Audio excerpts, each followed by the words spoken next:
Alright guys, may nanghingi sa atin ng kunting tulong. Hindi ko alam kung taga saan. Sa labas nga tayo, gumagawa nga tayo ng trolley. Pinapagana namin yung trolley. Ano kaya kung kunting tulong? Hindi malaman. Kasi kumbaga guys, yung parang namamalimos. Bibigyan natin kung may barya tayo. May barya. Alright. Ay, kunting tulong. Wala naman tayo maraming pera.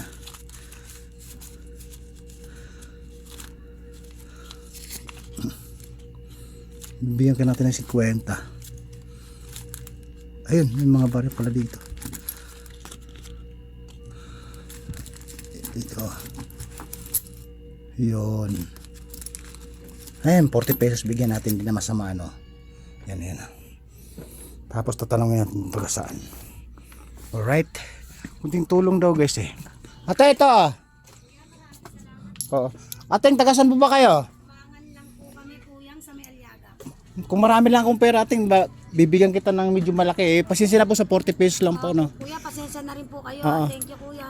Thank you po. Humingi ng tulong, vlogger po ako. 4 na channel po tayo. Humingi ng tulong, baka may mag-sponsor sa'yo. Oo nga. Okay na, sige. Taga Umangan, sige. Alright guys.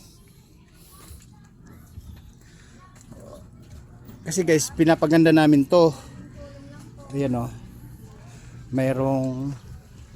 Mayroong nag-arkila kami ng welding machine at saka bumili kami ng welding rod at saka nag-arkila ulit ng grinder. Kasi guys, again, pinapaganda nga namin to yung pinapatibay namin na pinapaganda yung pambiyahe deliver namin na trolley, alright?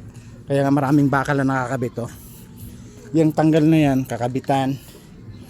Tapos tatapalan yung ng bakal to yung mga nakaangat. Tapos ito yung dugtungan, sasapian ng mga angle bar, flat bar, ganun. Alright. Tapos ito lalagyan ng clamp para lalong matibay. Kasi nakaraan kasi tali-tali lang ginawa namin eh. Kaya nasingit lang to guys kasi may nanghihingi ng tulong. Nakita niyo naman. Binigyan natin ng 40 pesos eh. Sa akin, kunti nga lang sana kung marami tayong pera na hindi nagkasabay na ginagawang gastos na ganyan sa mga items natin, sa mga gamit.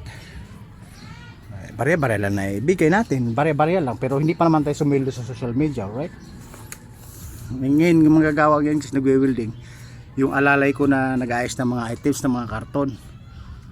Pag bumiyahe deliver kami, alright? Yung instant mat, naka-double na Dante Barona na lumundag sa